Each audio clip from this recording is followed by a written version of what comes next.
Imagine a world where in Call of Duty, you don't just keep an eye on your KD ratio, but also the last time you ate a sandwich or drank some water. Or imagine The Last of Us, where not only do you need to contend with gun-toting enemies and fungus-covered mobile bodies, but also making sure old man Joel has had his mid-morning nap so he doesn't get groggy during his late afternoon gunfights. Joel's technically groggy the entire game. Just want to say. This week, we're talking realism in video games, and if you didn't figure it out already, you're listening to the Sonuvageek Podcast. Son of a geek! And I'm one of your hosts, Spencer, and this is my favorite store on the Citadel. And co-hosting with me this fine morning evening is a man more useless than a set of traffic lights in Grand Theft Auto. It's Zeo. How's it going, Zeo? Great. Right now, I am green for go. Nice. Made a terrible joke based off of your bad puns. That's okay. They make me feel good about myself. All right, that's good. So we're talking realism in video games this week. Yes, we are. Ooh, it's an interesting topic. Before we get into it, though. Uh-oh. Speaking of Joel and The Last of Us, how far are you, Spen? Oh, man, we forgot to do this like the last two podcasts. No, I'm bringing it back now, okay? I know. This is happening. Where are you at? I know. I haven't played it yet since. I'm telling you, if part 2 gets released, I'm spoiling this game for you. Well, I know. Well, wait, what's the release date on it? There isn't one yet, so you're lucky well, for then now. I'm fine. I'm fine. Yeah, you keep saying that, but a year from now, when this game comes out, and we're on, 70, podcast number 70, and I'm going to spoil this entire game for you, you're going to be upset. Man, if we get to podcast 70 and I still haven't finished the game, that's going to be disappointing. Tell me about it. I will be disappointed. I mean, I'm disappointed in myself that it's been, I don't know how many weeks, months now, that I just haven't. Everyone here listening, we know you only listen for like 10 minutes. So we're in the clear right now, but listen right now. You need to find Spen. You need to go to his channel Spontaneous and just harass him to play The Last of Us until he does it. He'll think he's getting a comment on his videos. And he'll think he's special. And it'll just be you guys saying, play The Last of Us. That's what we need to do. I mean, I've said I've had plans to play it the last few times as well, but yeah. Anyways, realism in video games. I'll make some progress for next time. Yeah, realism in video games, I think, is a very interesting topic because there's a lot of different forms of realism. Yeah. By the sounds of it, there's one form of realism we're going to be talking about more than others. But I think the first one to definitely touch base on is like the photorealism in video games and how it kind of affects the video, how it affects games. Okay. Like how realistic a game looks definitely gives it a different feel, but it's hard to say if that actually makes the game better or worse, because I think it all depends on the art style itself. Correct. You actually were before I had a chance to even talk about it before the podcast started, you immediately kind of jumped into saying, well, what about photorealism? So it sounds like you had something interesting to say about it. I wouldn't say interesting, but it's definitely something to say. Well, for me, like some prime examples of games that I would say photorealism kind of hurt video gaming for me. I would say probably games like, that might be the Lone Ranger here, but like I would say like Skyrim, kind of the Mass Effect, things like that nature where they try to make the character models look realistic. I understand it has aliens and other creatures and stuff, but like when I play a game like that, it's a fantasy world. And so for me, I think when they have more exaggerated features in games like that, it kind of makes me appreciate the game more. And I like that type of art style. I think a good example would be like Dishonored. So they decided to not do a photorealistic, or even BioShock. Those are two of my favorite games. No, they definitely had a unique art style for it. Right, and they had exaggerated features for characters. And I think that kind of made it stand out a little better. Like you tend to remember characters better for that. Especially with like, we'll use Skyrim as the example, when you have a person who's just standing there and you have to choose dialogue and then they say something, and then you choose dialogue and then they say something. It's just stiff. I think it would help if they weren't so realistic looking. Like if you don't even have to make them look ridiculously cartoony. You don't have to go like Pixar level, but like just make them stand out, make their colors pop a little better, or like give them a certain different palette, Well, I think That's definitely a really good way of putting it, because when you have character models that are supposed to be realistic, especially in a game like Skyrim, where there's so much effort and work that goes into making a game like that, they don't have the time to go in and make sure every kind of animation is perfect or every rig is kind of set up amazing for the characters. So to get the realism, or just to make things kind of fluid and flow nicely with animations, with like the faces for talking, you don't, because they look and the art style is directed to be more real, we expect to see more emotion and types of movement in the face, I think. And that's why it kind of comes across more stiff. Where if it had been like an art style that was a little bit more cartoony, a little bit more exaggerated, I don't think we'd look for that stuff as naturally. Now, there's a game I played. See, what I found interesting is I wouldn't say this game is better than the Elder Scrolls games or anything like that, but I think what made me enjoy it more was because it had that slightly exaggerated feature. The game I'm thinking of is called Kingdoms of Amalur. I think it's Reckoning. Kingdoms of Amalur. Amalur? Yeah. So like it was very medieval. It's in the same kind of premise and setting of like Elder Scrolls 4, I think it was. Pretty similar, but then the graphics, like I said, they're slightly exaggerated. So you could forgive things like that, like when people are talking to you and their mouths don't quite sync up, or it doesn't quite look as natural. You tend to let go because you can at least look at things around, and it still looks pretty, and the character model stood out a little better. So that game I enjoyed playing that game more than I enjoyed playing Skyrim because of that art style. So for me, I think that helps the game better in that aspect. Oh, okay. Another example I would say, I don't like sports games. Make this clear. Not a fan of sports games. Okay. The last sports games I played was like backyard football, backyard basketball, or street basketball, whatever. I can't remember the name of the game. Games those ones all like had a bit more of like the cartoony graphics too. They had cartoony graphics. Yeah, I'm saying like those games I found way more enjoyable than I ever found for like NBA 2K17. Are you a big sports person? No, not even the slightest. That might be part of it then too. Well, I mean, yeah, no, I can definitely see where it helps for these people who are big sports people. For myself, like I enjoyed playing those games because of their suspension of disbelief. I thought that made the game more fun and entertaining.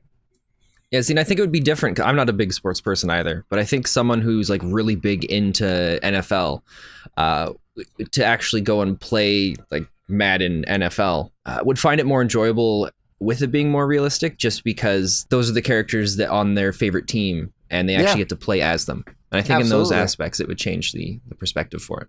Yeah, no, I agree with you there. I can definitely see where people would enjoy it. My argument against that, I would say, though, like you got these same characters in like NBA Street, but you got to exaggerate them to kind of become more heroic, if that makes sense. In the sense of like they could do things they wouldn't normally do. And that's kind of how you envision people like that. So when you admire a certain player or a certain actor or whatever, anybody famous, you tend to put them on this pedestal and you think they can do way more than they actually can. No, that's fair. And that kind of game kind of made them actually feel that way. Oh, okay. What I'm saying is I wish they didn't stop those street ball games because those are fun. I swear there's some sort of one that recently came out. When I say recent, it could be like the last 4 or 5 years. For Xbox. I thought it was Xbox One. Really? It was like some backyard basketball. Or not backyard, but it was like street basketball or something like that. Yeah. Anyways. So I've got 2 examples for realism and graphics. One of them where I wouldn't have enjoyed the game. Well, I'll just jump right into it. So Borderlands and Borderlands 2. Yeah. If they had gone for more of a realistic art style, it wouldn't be the same game for me. Oh, yeah. Because of the cartoony look and the it allows them to make these different exaggerations that just fit and feel great and are absolutely hilarious. And if they'd gone for the realism approach, I mean, I'm sure there's some parts that I would have been like, oh man, this looks amazing. But just the exaggerated humor of the game wouldn't fit as well with the realistic art style. Right. And although the next one I'm going to bring up, I do disagree with you on Mass Effect. And I think I enjoyed Mass Effect more because the whole series in general, just because they pushed for that look of realism. Mm-hmm. And for me, it helped me get engrossed in the story and everything a little bit nicer. it felt cool and it felt empowering for myself. Okay. And maybe that's why, because you can create a character, right? Yeah, but I mean, like when I first started playing the series, like I spent a whole bunch of time creating me, and it wasn't until the third Mass Effect game when I eventually just made a character, and that wasn't myself for it. And so because of with the realism, I was able to make myself, and I got to feel like a badass Commander Shepard. I suppose with like when you can make yourself as a character, I could definitely see where the realism would feel like, because then it makes it feel like you. Yeah, because I remember in the last podcast, was the last one or was it the podcast before, where you talked about you're not a fan of making your own character yourself. I prefer to follow a character that is already designed for the story. I think that was last podcast. It's kind of a mixture. Although you've brought it up a few times, which is fair. Which it's an interesting take, because I mean, I hate to jump back into that conversation, but it's one that I enjoy having with you, because for the longest time I always liked making myself, and it wasn't until recently that I've started making like a different character, one that wasn't myself, because then I felt like I was able to kind of create more backstory for this character on the fly and feel more a part of the world, right? Instead of just myself being a badass, right? Yeah, and see, when I was a child, I used to make them look like myself too, but as I got older, it slowly just grew out of me, where I realized I enjoy characters and getting to know them and understanding how they think and act more than myself, because I know how I think and act. I'm not that exciting as an individual. Yeah. Well, I would disagree. I'd say you're a pretty exciting individual. Oh, you're such a liar. Although I think part of it has to do with nowadays I don't have as much time as I did before with video games. So now it's kind of like, well, I could spend 45 minutes to an hour trying to make someone that looks like myself, or I could just hit the random button, tweak a couple things, and then start playing the game. See? You had a character pre-made. You wouldn't even have to do that. Anyways. That's a whole other topic. Realism in games is such an interesting topic, because, I mean, on one part, you've got the visual aspects that kind of add or take away realism to the game. Right. But I think a huge part of realism comes from the actual mechanics of it.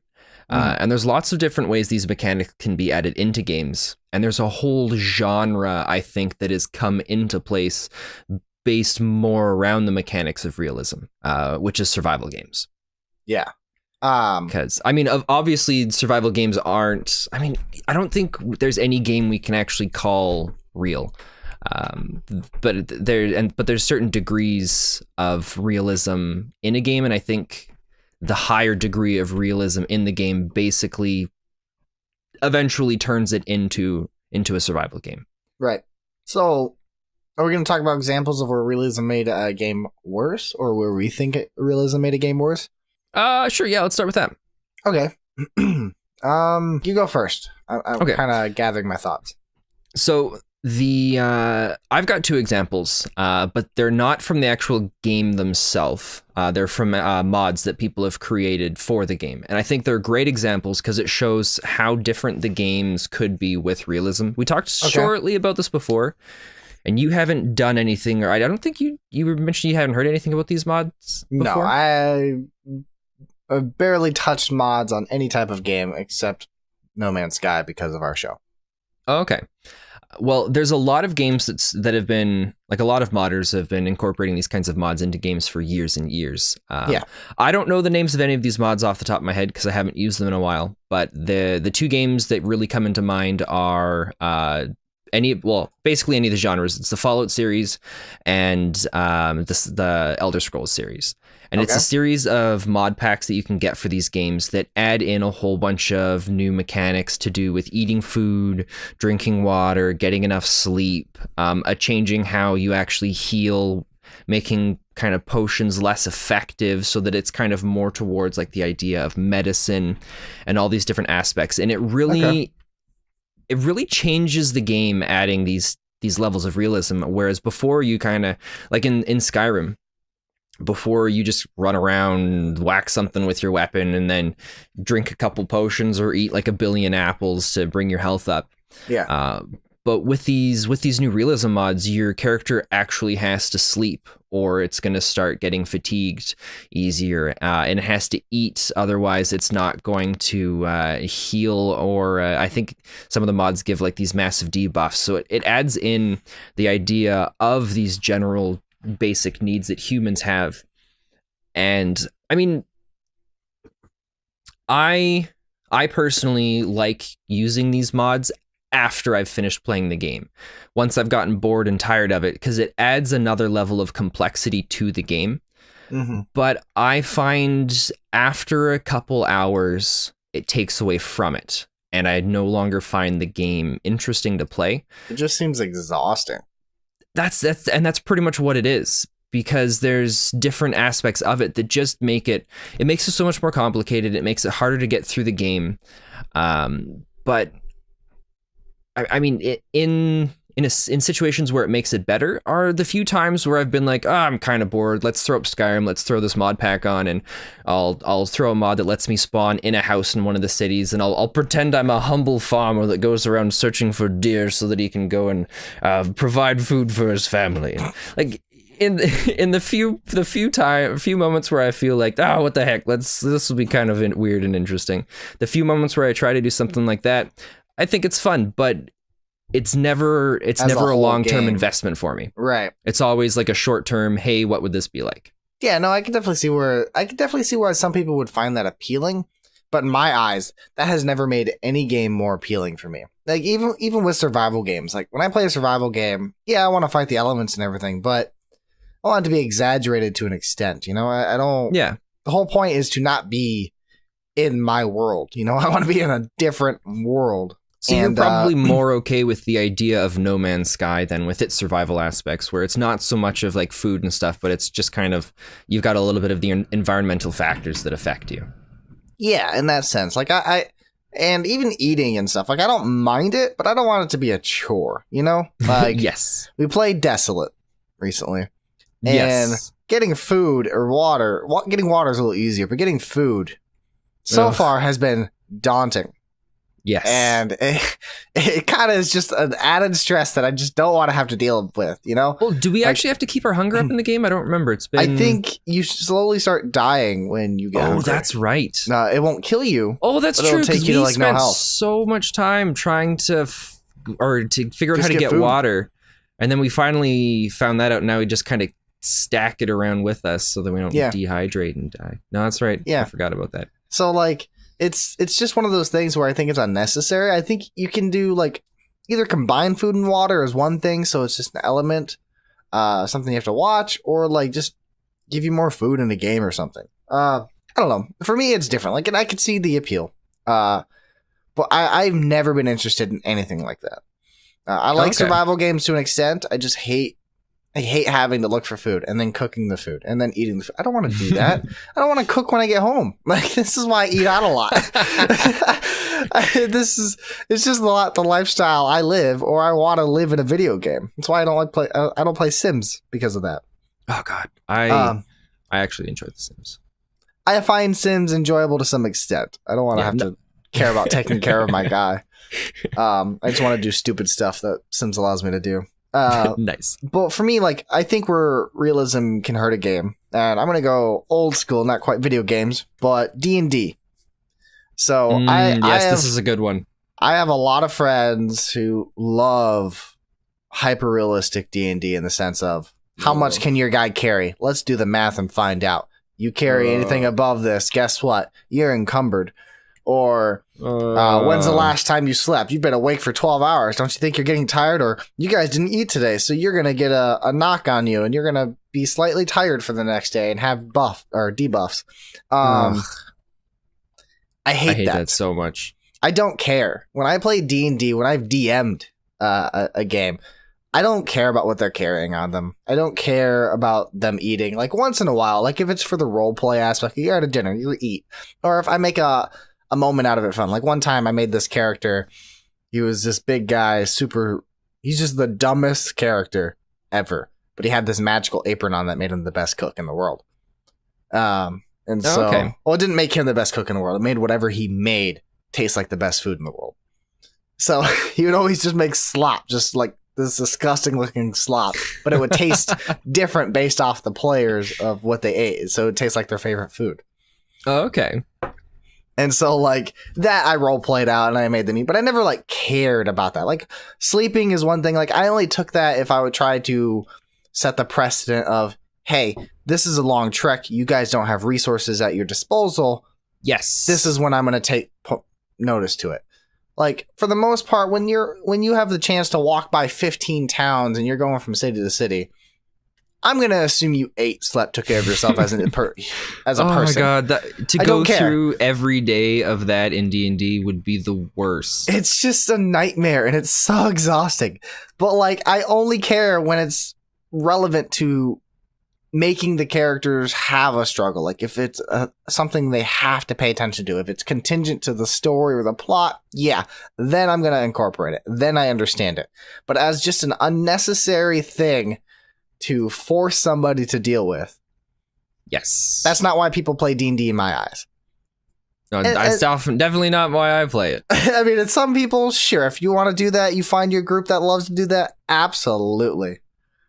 But for me, it's all about the suspension of disbelief and being magical and fantastical, you know? So yeah, because I'm a DM for Dungeons and Dragons. I've got a few groups that I DM for, and that is my least favorite aspect of the game is the inventory management or worrying about food, and I essentially just ignore it. I think the last 4 or 5 D&D campaigns that I've DM'd, the party's gotten a bag of holding within like the first 2 or 3 levels, just so that I don't have to worry about it. I'm not big on giving magical items, especially in 5th, because they can get pretty strong. Yeah. But a bag of holding, I always like, oh, you stumble upon this. Congratulations. Carry whatever the hell you want. I don't give a shit. There was one group that I had this session set up so that there was going to be this really cool encounter, and then this bag of holding was going to be a major part of the fight that the villain uses against them. But 4 or 5 sessions before we got to that spot, one of the players I found out was a huge guy about inventory management, and he was always like being like, guys, gotta make sure, hold on a sec, I've got to count up all the stuff and make sure blah blah blah. And I'm just like, no, we're not getting to that. I'm gonna change that last encounter. This guy's finding a bag of holding this in the next hour, or I'm removing him from the group. I created this one guy. So for like my D&D sessions, and I've got a few friends that do it when they run D&D, so you should add this into yours. There's this guy, I created this interdimensional time traveler character. He's a dwarf, and he has a shop. Oh, okay. And it's called Ropes, Ropes, Ropes. I didn't create him. My buddy Tyler created him. I just stole him. But it's called Ropes, Ropes, Ropes. So he only shows up at the moment you need rope the most. Like when rope becomes the most item you desire in life. And there's oh my God, that's amazing. This one guy, they killed this giant, and he had like a giant bag, and they're like, man, we wish we could use this. We wanted to make a tent out of it. I'm like, oh my God, that's awesome. I love that. They like wanted to take his bag and make a tent out of it and other stuff. Like, well, I wish we had a way to tie it up. Anyway, he wanted to tie it up, so that's why I used the rope to give it to him. Okay. So time stops instantly. That one character gets teleported into this dimension of just the shop, ropes, ropes, ropes, and it's like this black neon light that just says ropes, ropes, ropes. And this guy just has amazing. He has like 3 or 4 drawers, and when you open the drawer, it's like the drawer never ends, and it's just full of all different kinds of ropes of whatever you need at that moment. So he got a bag of holding rope. So it's a rope that turns into a bag of holding.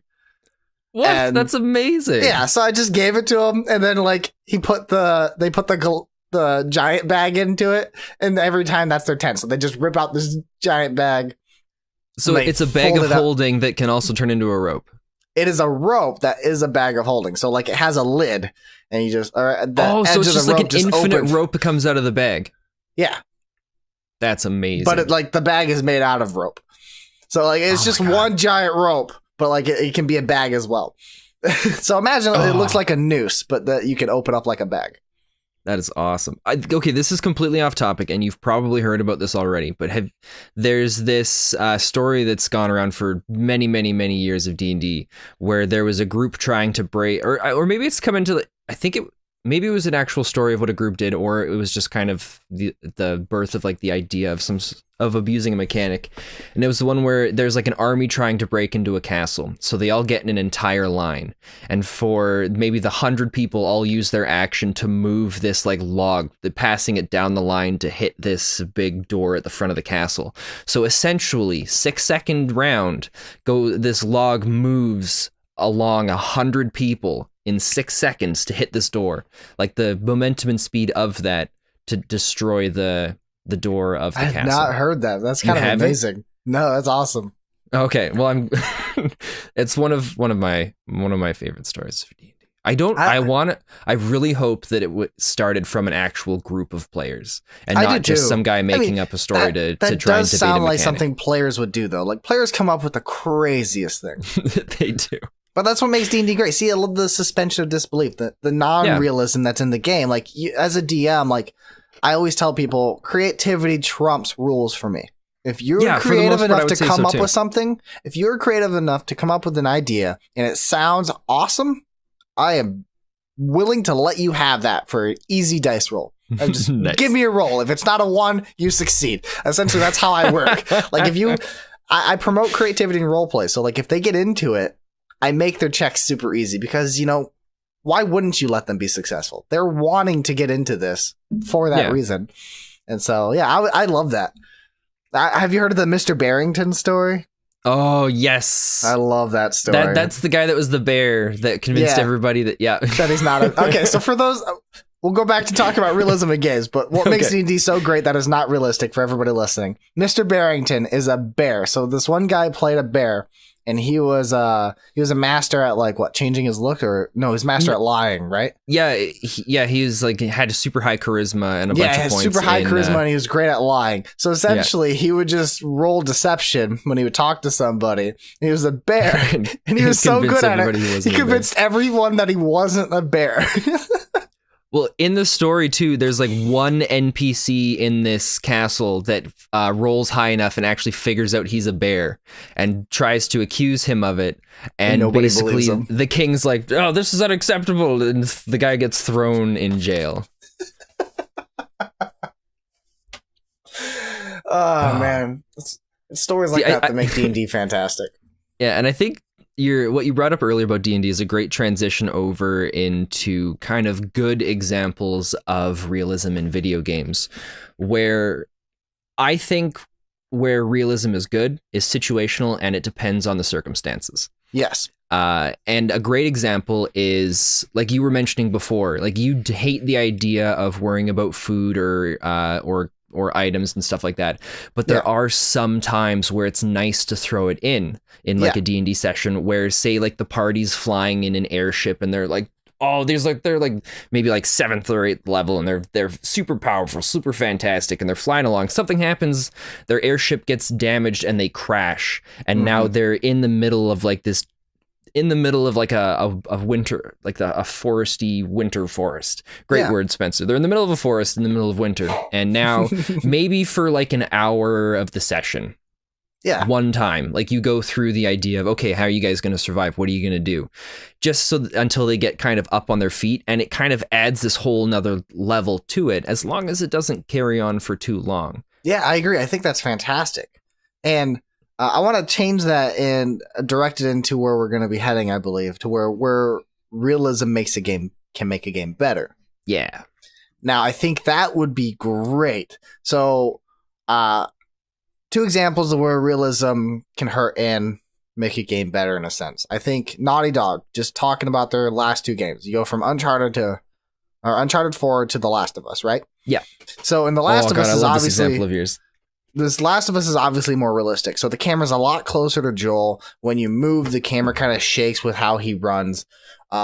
It feels weighty and heavy because of the mechanics of how that game works. And that, I would say, mechanically, that game is more realistic than Uncharted, because Uncharted, the camera's a lot farther back. It's become more cinematic, and Drake can do all kinds of things that a normal person can't and take damage. Yes.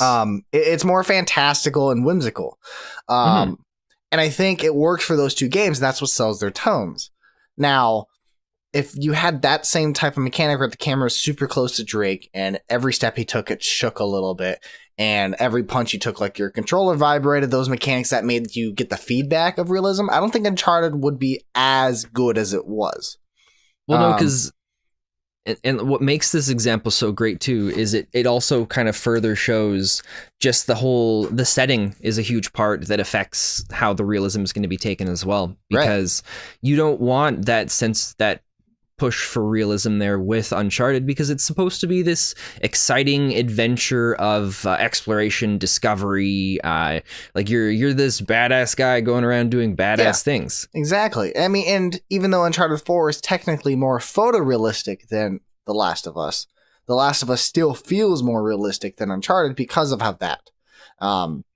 Yeah, but I mean, Uncharted was going for more, or not Uncharted, The Last of Us, at least for what I've seen of it so far. Yeah. It's gone for more of that, that gritty, it wants you to feel the sense of, I don't think dread's the right word, but just the sense of loss. It wants you to Heaviness. feel like, the heaviness that you can get with that sense of realism. Yeah. There's a scene in Uncharted, which is why you need to or not Uncharted, in The Last of Us, which is why I need to play it, that I wish I could talk about, that I think realism would make it entirely better. It's super good. How far into the game is that part? It's about 2/3. Yeah, I'm not even like a third into the game. Yeah, no, it's pretty hefty. All right, I'm gonna talk about it. I'm not gonna spoil the story, okay? Okay. So there's a part where you are playing one of the characters, okay, and you're in a snowy landscape, okay? And now the game's been spoiled for me. I can't play it anymore. You're just in a snowy landscape, and God, this is unacceptable. you have to hunt an animal. In that, I think the realism would be nice is if you had to worry about the cold a little bit, and if you had to do tracks and stuff. They kind of have that in there, but I think if they had dived in on just a tad more for that scene, I think it would make that game, that moment, a lot better. Well, because there's no other points in the game where you really have to deal with stuff like that, right? No, you never have to deal with like the weather climate or like, oh, hey, I'm dying or bleeding out or things like that. I think that would have been an interesting element. I'm dying a lot. Well, dying in the sense of like, yeah, you're getting murdered by clickers and things like that. Oh, God, I hate those things. But I meant in the sense of like, oh, I'm going to freeze to death or I don't have enough food. I'm glad The Last of Us doesn't worry about the food aspect because they wanted to focus on the narrative and the story of the characters. Yeah. But I think for that moment of the scene I'm talking about, I think it would have been just a little touch of an element to add into there to kind of help push that scene a little bit. Yeah, no, that makes sense. I think that's where that would definitely benefit the game. Or another example of a game you did play, Uncharted 2, when you start off in the train. Yeah. I think it would have been cool if they added the element of you don't have to eat, but like you can freeze to death because it showed Drake being cold and everything. So maybe they could have put little fires here and there essentially to where maybe you had to kind of hang out for just a second to warm up. See, I'm glad they didn't because I wouldn't. I don't know. I don't know. It's been a while since I played that game, so I don't remember too much about it. But there was already stuff going on with like shooting guys and. Nah, I wasn't talking about that. No? I guess that would be part of it. Yeah, I guess. Maybe I retract what I say then, because you're right. When it starts off there, you have that train falling off. You have to deal with that, and then after you have to deal with those guys. Because it was such a high intense action moment. That's to true. Then just to shift over to, oh great, now I've got to sit at this fire and warm up. I think it would take away from maybe instead of adding the element of that it could kill you, it could just hinder your vision. You know, the screen can kind of go colder and it makes it harder for you to see, so you have to sit by a fire to warm up a little bit. That would be an interesting element. I think that would be really cool as long as you could still just completely ignore it and keep going and just take like the debuff to it. As long as it didn't hamper you too much. That version of survival I think would be interesting. It would kind of hinder your movement a little bit or like your screen. I think that would be cool. Yeah.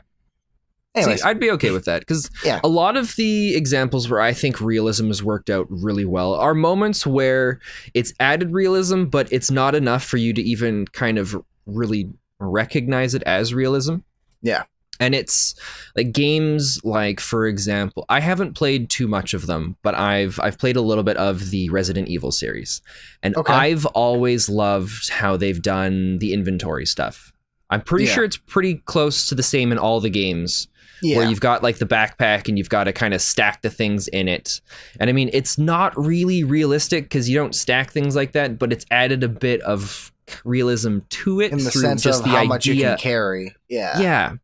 And there's a lot of games that have done that with the backpack in the inventory. And I think that's like a really cool thing to have in certain games.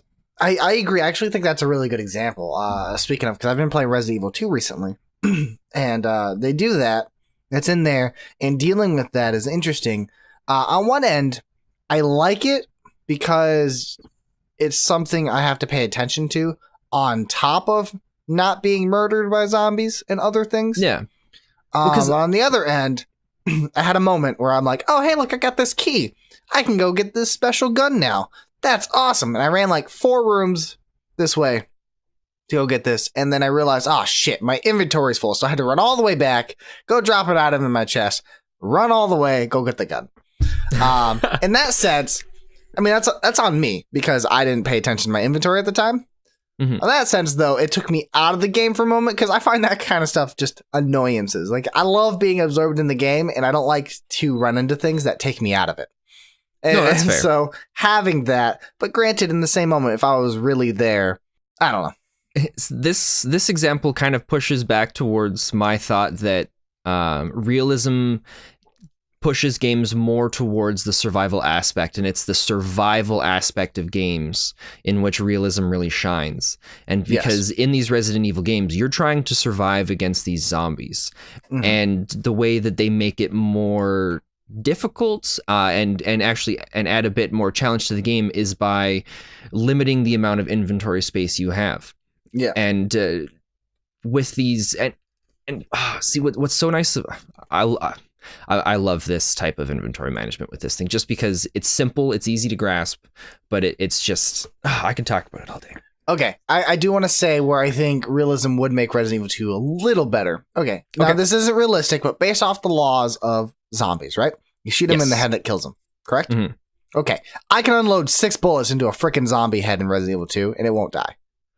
Now, I know it's because of the difficulty I have it on, but I'm saying I would rather have more zombies to freaking feel overwhelmed with than one zombie that I have to shoot. I'd rather have to shoot 6 zombies in the head than one zombie in the head 6 times. Well, that's you're talking about the remake, right? Yeah. So, like, I think in the sense of, like, you get to aim your gun now. You know, in the first one, it wasn't like you can shoot their leg or arm or something. Like this, you can aim where you want it to be. The original was kind of like I would say like GoldenEye, where it's a straight shot. You just had to make sure you're looking in the right direction. You could aim in GoldenEye. Okay. We're not talking about not really. But I feel like even if it just like took 2 shots to kill a zombie, then just give me a little more out of it, and I would rather have had more zombies to worry about, because so far Resident Evil 2, you have a couple moments. I think there's only 2 moments where I felt overwhelmed with zombies, and one was in the beginning, and one was probably about an hour and a half later. I wouldn't say that. I'd say about 40 minutes later. Both still towards the beginning, but there was 2 moments where I felt overwhelmed, and it was because I knew I could unload 12 bullets into 2 zombies, and then I still had 3 more zombies, and I'd be out of bullets. But I still would have felt overwhelmed, even if I had just 1 bullet for each. Like, if I could kill them in 1 bullet each, just because there was quite a few of them. But I think I like the realism there, just because I wish I could have that option. Like, if I want to shoot him in the head to kill him, if I'm good enough to aim there, in a panic or a frenzy, like if I could swing my gun over, shoot him in the head, let me get the satisfaction, you know? Let me outsmart the game. Don't let me shoot them in the head 6 times, then they go down, then they get back up, because these zombies get back up. See, I don't think that's fair to talk about outsmarting the game, because I did that to you and Toll in that Fortnite mini game that Toll created. Still different. And I outsmarted it. I found a way to glide around everything that you guys put up as obstacles. No, I definitely think it was clever. That was a bad thing. It was clever, but when we set rules that you agreed to, and then you disobey the rules. I wasn't disobeying anything. Yeah, There was okay. no rules against not gliding over all of the obstacles. So But anyways, I think realism would help Resident Evil a little more because there are other creatures besides just zombies. There are stronger creatures you have to fight. Yeah, let me unload 600 bullets into that. That's fine. But with a basic zombie, let me shoot in the head once, be on my way. I think that would have helped the game a little better. For me. no, it's fair. I think a difficult part for me with realism is I think how much I'm enjoying a game seems to directly affect how much realism I'd like to see in the game. Yeah. Although there are exceptions like Borderlands 2, the whole Borderlands series and stuff like that. But there's, it was a few years ago, but I was playing, what's it called? I know it's called Just Cause, but I prefer Just Cause. So I was playing Just Cause 2, and I've made it to the end of the game.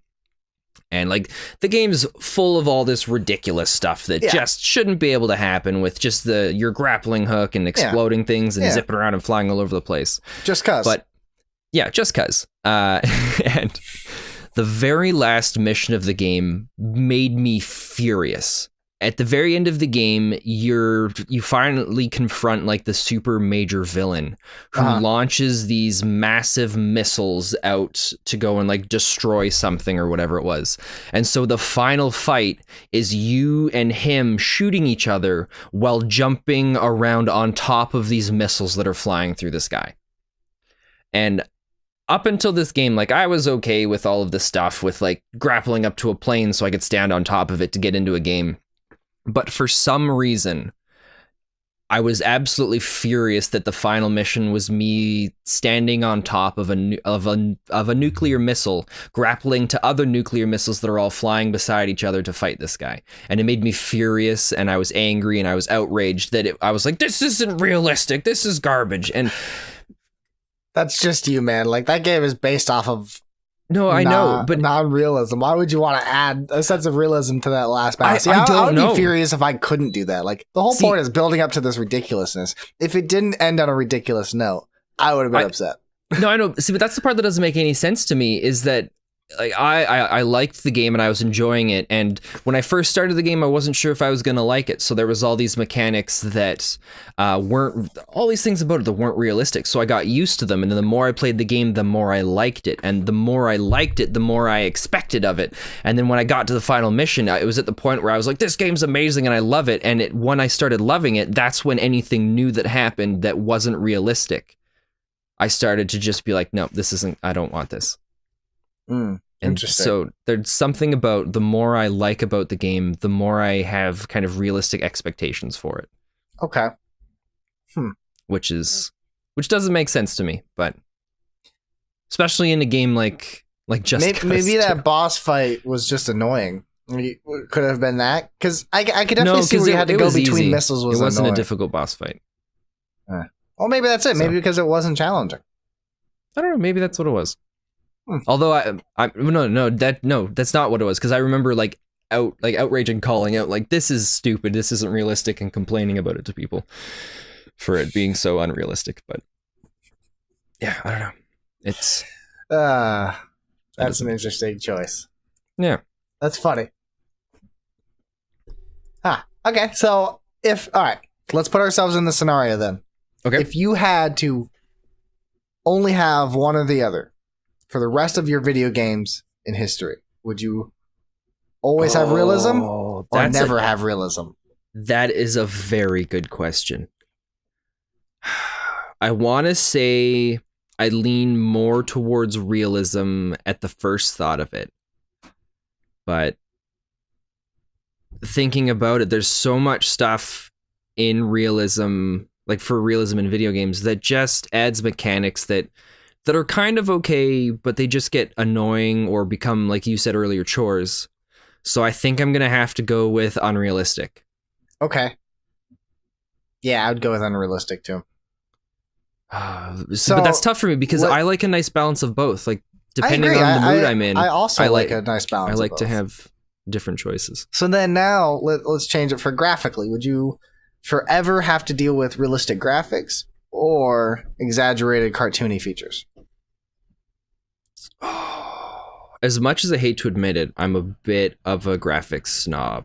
Really? In the sense that if I have my choice between two different games, and they're similar games, but one of them looks way more realistic, unless it's a really unique art style, I'll go with the realistic. Okay. See, that's where we would differ, because I would rather go with the cartoony, because I feel like those games add character to it. They're more memorable in that sense for me. So, like, I was told about this, like, he's playing Final Fantasy VII with the Remake mod. And it's cool. It looks good. The backgrounds, sure, they look great. It blends a little better with the monstrosities of the characters that they are in their polygon forms. However, I initially, when he said he's going to add mods to it, he talked about like the advanced character model mods where they made them look a little more hyper realistic in the setting they're in. I was like, ooh, that would make the game worse for me, because part of the nostalgia and love for this game is looking at these polygonal monsters and their abnormously huge arms and like their bobbleheads and stuff like that. I loved that. I loved the little cartoony polygon character models. It like for me, that was a point that what made me appreciate the game. Yeah, it looks terrible, but at the same time, I couldn't picture this game working in another setting. So like that's kind of the double-edged sword with the Final Fantasy VII Remake coming out. I'm really excited to play this game in new graphics and see what it looks like with modern settings and how it's going to work. But then there are certain elements in that game that I'm kind of worried might not translate as well. Like, there's a scene where you have to save Tifa from becoming a prostitute, essentially. And you have to break into this whorehouse to save her. And Cloud dresses up like a woman. It works because of the graphics and how it looks. It looks ridiculous. Cloud still has a spiky hair. You just add 2 ponytails to it, essentially. It goes in this. He gets in this dress, and that's awesome. It's a weird looking dress with long sleeves and stuff. And then he has to walk like a lady. So like they change your typical running stance, and like you do this little wiggle stance when you run now. Okay. It works great. It's hilarious to watch. Yeah, I can't imagine how that would look if they were. Yeah, if they were photorealistic, I couldn't imagine what that would look like. It'd almost be disturbing, you know? Yeah. No, that's fair. That makes sense. And another scene is towards the end of the game where Tifa gets captured by Shinra and she gets put in a poison chamber. She finally breaks out, and there's this ridiculous scene where you get in this bitch slap fight with another character, Scarlet, a villain. And it's literally just Tifa and this woman just slapping each other. Because it's the polygons, it's kind of funny. It's funny and it works. But yeah, in a photorealistic setting, it almost feels like it'd be cringy to watch, you know? Because it's just, you just push X. Just slap. And you just have to slap her more than she slaps you. That's all it is. Like, that's the entire thing. But like, if it was photorealistic, it just seems ridiculous. Yeah. But at the same time, those are moments I remember because they're hilarious. So I'm curious how they're going to do that. And that's why I say I'd rather go with the unphotorealistic. I like the exaggeratedness of the game. So like when you create a game that isn't photorealistic, giving them exaggerated features like being able to jump 10 feet, you tend to forgive that and it doesn't look as bad. No, that's fair. Because I know for me, I still haven't played Final Fantasy VII. It's a game I want to play eventually, but when the Final Fantasy VII remake that's not going to come out actually comes out, I think I would be more, it would kind of bump up a little bit higher in my backlog with the realistic graphics. Yeah, I think fair. So. Because I have this weird thing where like I love all sorts of different games, and I'm a huge fan of different side scrollers and like pixelated games. But that's one of the other things I loved about. I think Zeo, this might help explain to you why I really enjoyed the Wii U, and why I'm a super huge fan of the Switch. And it's that there's a lot of these like top-down pixelated games that I enjoy playing, but I hate playing them on big screens. I don't know what it is about it, but it just to me.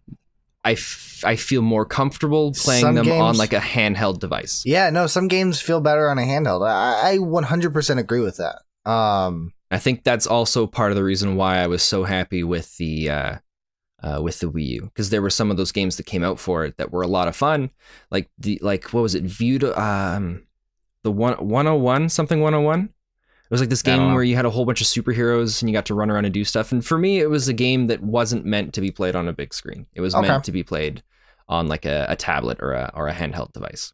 Yeah. That's a little bit off topic, but no, I kind of goes with the realism. Yeah, kind of does. Like I prefer realism. Like for me, that's like for my computer, for the big TV. Another note, something, and I could just be a minority, but I played a lot of the Pokemon games growing up for the Nintendo and Game Boy and stuff.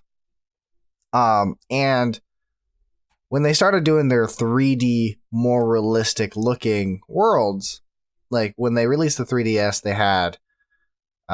had X and Y, XYZ come out. Yeah. That's when they first did their 3D landscape, in quotations. I didn't enjoy those games as much, because I enjoyed the pixel art of the Pokemon. And I'm like, yeah, make those look better. But like, I didn't really want a 3D realistic looking Pokemon. And that's kind of the direction they've all gone now. And so ever since then, I stopped playing. Like, I literally played all the way up until that one. And then I just didn't care anymore. Strictly because of those graphics. The graphical change.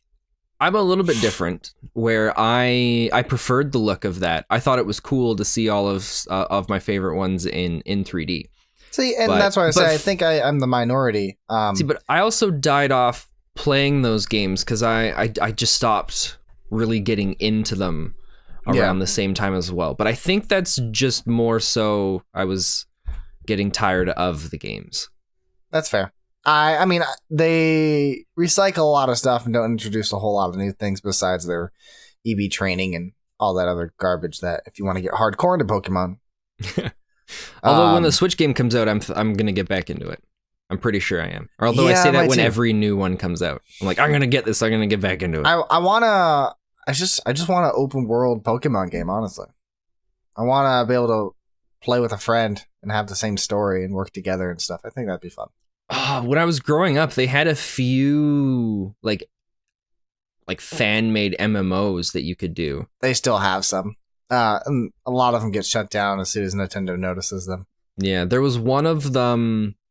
Oh God, I don't see. I think if they had that MMO style, I think that type of graphics would work. But for the handhelds, I just want my pixel games, kind of like how you say. Yeah, I know you say you appreciate it, but I really appreciated the whole pixel version. You know, I don't know. It felt more nostalgic. Maybe it's the nostalgia, being a child and enjoying it. What do you think about the movie then that's coming out? I'm excited for Detective Pikachu. Is it different then because it's just like it's the movie and it's not the game? Yeah, it's different. Okay. I don't mind a movie being that way. Plus, it's got Ryan Reynolds. I don't want a movie to be pixelated. I don't think he's made a bad or been in a bad movie for a long time. It's been a little while. At least like 4 or 5 years. Yeah, at least. At least. That's a safe number to say, right? Yeah. Deadpool 1. Yeah, I think that's safe. Wait, are you saying you didn't like Deadpool 1? No, I'm saying Deadpool 1 okay, just making was like sure. 5 years ago. The way you threw that in there, I was concerned that people were going to start being upset. I enjoyed Deadpool. Well, that's good. I enjoyed it too. I still haven't seen the second one. What? I did a review on it. I know. It's family friendly. I didn't watch it because I hadn't seen it yet. I don't spoil it. My reviews are spoiler free. Yeah, but you know unless you get the inside jokes, then they're not. You know how much I hate spoilers, though. I've talked about this a few times. Yeah. No, it's okay. I understand. I hate. I'm not that offended. Like I could be about to start a game and it could be like a side character, but someone says, "Oh man, this is my favorite side character in the game. This is his name." And then I'm like, "Well, great. Now I know there's a side character and he's got this name." So then I get stuck just waiting for that character to show up in the game. Oh my gosh, you get way too fixated on certain things. I know. It's ugh. Alrighty. Oh, All right. Oh, realism in games. I just assume we're done talking about it now. Like, why not just finish off talking about random garbage? You know, we should do this in the beginning, not the end. Well, do you have any? Oh no, we already talked about kind of favorite examples. Yeah. I'm trying to scratch my head on anything else to do with realism that I can think of. Oh man, could you imagine Pokemon if it was realistic? Like, oh, that brings me to a game I was thinking of. A game I wish was great that I didn't like because of dumb things. So Digimon. Do you ever play Digimon? You familiar with Digimon? Okay. There's this Digimon game where you find an egg, you have to walk around, you gotta take care of the egg hatches, and then you have to feed the thing, it poops, and then you have to evolve it, take care of it, and then it digivolves to something, or if you didn't take care of it well enough, it digivolves into something else. That was the premise of the game. Really? Cool. Yeah, no, that's literally it. Like, and you walked around a digital world. Isn't Digimon all about like fighting? Yeah. Not that one? I mean, no, there's fighting in it. But like, it was about raising your Digimon so you can get the right Digimon. So like, you had to micromanage your Digimon to make sure it digivolved to the right thing. You know, because if you did certain things with it, like if you trained its strength more, then it would like Digimon into Agumon. Then if you trained that, it would Digimon into Greymon. But like, if you didn't and you just fed it and it pooped, it would digivolve into like Grey Agumon. And then that would digivolve into like Skull Greymon. Oh, so it'd become the opposite of what you wanted. I would hate that so much. I hated every bit of it. It was so much of a night because you also had to pick up the poop. Like you had to, otherwise it would digivolve into, like if there's too much poop around it, it would digivolve into a poop monster. I can't even remember the name of it, but it was a green slimy poop monster. And as an 8-year-old, how many times I had to deal with this slimy poop monster and restart my game so I can get Greymon because he was the coolest. That would suck so much. It was a nightmare. I hated it. But anyways, transition to that. Could you imagine if they made a Pokemon game like that? Where you had to feed your Pokemon, you had to take care of it, you had to groom it, you had to pet it, you had to wash it. No, thank you. That'd be the worst. Because one of my most favorite games, it was kind of like a mix of love-hate relationship, was Phantasy Star Online. Okay. And in the game, you have this item called a Meg. It's like this little creature that kind of follows you around, and you feed it items to increase its stats, which in return affects your stats. And if you feed it certain things, it evolves into different forms, and it can get these different special abilities that you can have. And it was my least favorite thing about the game, because I'd basically, while we're running around, I'd have this chart printed out so that I would know at what form it's in, what I can feed it to give it what I need so that it can become what I want. Ugh. And you'd basically be running around, and to get it to level up, you'd be in the middle of, like, me and my buddies would be fighting a bunch of monsters in the game, and in the middle of the fight, it'd be like, oh, timer's up. All right, let's go to the inventory and quickly pop in some monomates into this guy so that I can get the stats I need. And it's just... Ugh. Although the tough part though is when you finally see those aspects of the game, when you finally trudge through them and you get what you were looking for, what you really wanted, it feels so good. Yeah. No, I definitely understand the feeling you get when you're successful, but it's why? Why? Why do I have to do this? Especially, it's different, I think, looking at it now from our perspective, being a lot older and having jobs and responsibilities that need to be taken, where it's just kind of like, now, back then when we were younger, it didn't matter so much. It was just like, all right, let's do this. Let's get into this. And let's just kind of keep working away until we get what we want. 15 hours to get a gold chocobo.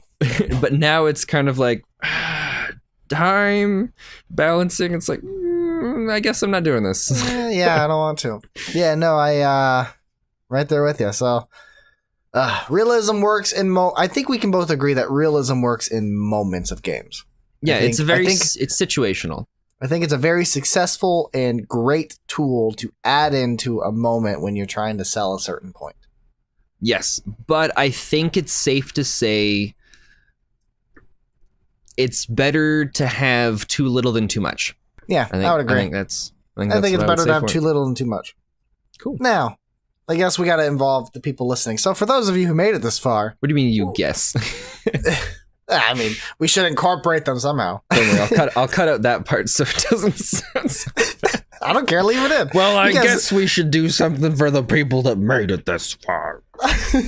So for those of you who've made it this far, excellent. Thank you. Now, we would like your thoughts. What do you think about realism? Do you prefer photorealism or mechanical realism? And if you had to choose one or the other, what would you stick with for the rest of your gaming life? Also, what's your favorite Pokemon? I'm going to say, what's your favorite Digimon? I don't really know the Digimon, unfortunately. Well, I do, so I'll know the answers, and I'll respond. My favorite Digimon is Guilmon.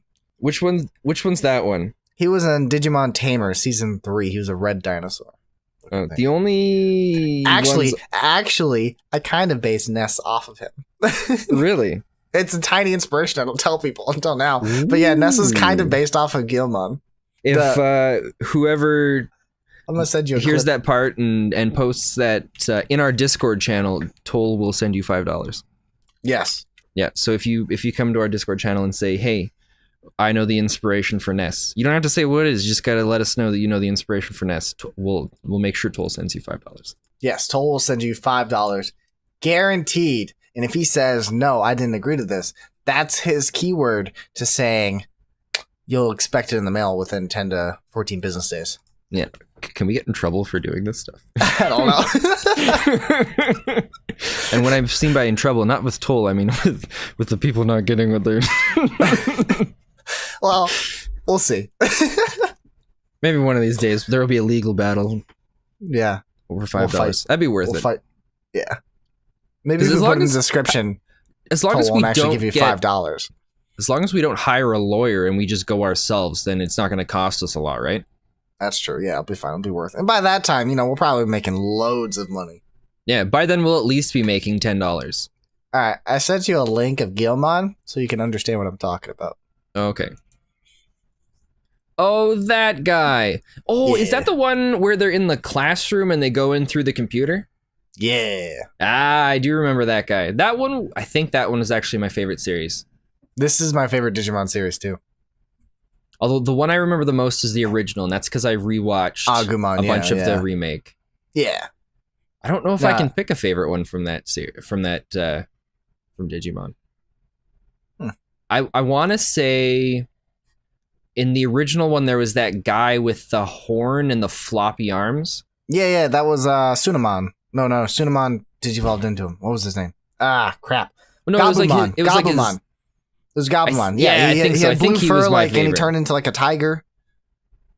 I think he was my favorite. Yeah, he would turn into War Greymon. Something like that.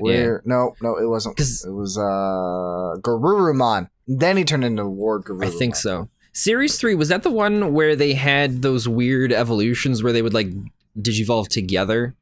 Okay, so how it worked is Series 3 was Digimon was actually a game. So it was like a card game you played. And you had these Digivices you slide the card into. Then it turned out that the Digiworld was real, so they get sucked into it. And so they use their cards to power up their Digimon.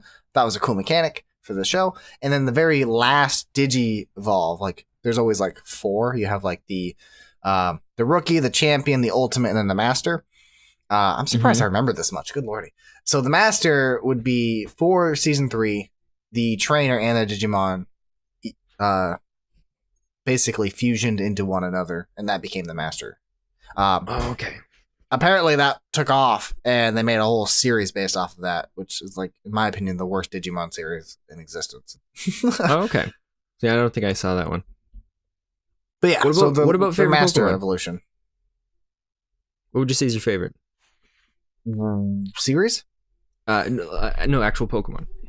Oh, Pokemon? Yeah. Ooh. I really like... for the longest time, I loved Charmeleon. Okay. Then it was Cyndaquil. I love Cyndaquil. And eventually it's evolved Ampharos and Heracross. I see the pun you did there. Ampharos and Heracross are probably my 2 favorites. See, I used to... Charizard was always my favorite for the longest time. And now... and then over the last, like, 6 or so years, Emolga is my favorite. Okay. But I also really like Bulbasaur. I like Bulbasaur too. Out of all the Saurs, the Bulbasaur, Ivysaur, Venusaur, I'd say Bulbasaur is my favorite. Yeah. Yeah. I also like or is it Gloom? It's Gloom then Vileplume, right? Yeah. Vileplume's a pretty one. I like Vileplume as well. Yeah, Vileplume's nice. Yeah. Heracross, though, I always just visualize Heracross as like a silly Pokemon, but then he was just a badass at the same time. Well, because he's the beetle, right? That cuts down the tree in the show? Yeah. And then Ampharos for some reason. Ampharos isn't like my favorite Which one's to look Ampharos? at, but it's my. I gotta look that up. It's like the electric sheep, the evolution of it. Oh, but really? for some reason, yeah, it wasn't like my favorite. But for some reason, when I play the game, it's always my favorite one to get. I would love having Ampharos. It's got some crazy hair and a tail? Yeah. Okay, yeah, that's really cool. Wait, but one of them doesn't have hair and a tail. There's 3 evolutions. Yeah, what's its first evolution? It's a sheep. It looks just like a sheep. See, I like the sheep. I don't like the middle one. I don't like the middle one, but the last one. And I like the last one. Yeah, the last one's my favorite. There's a middle evolution where it's got a Naruto headband. And it makes it look okay. Oh my god. All right, we need to end our podcast, though. Okay. Well, thanks for watching the Son of a Geek podcast. Son of a Geek! We don't actually have a proper outro, do we? We don't.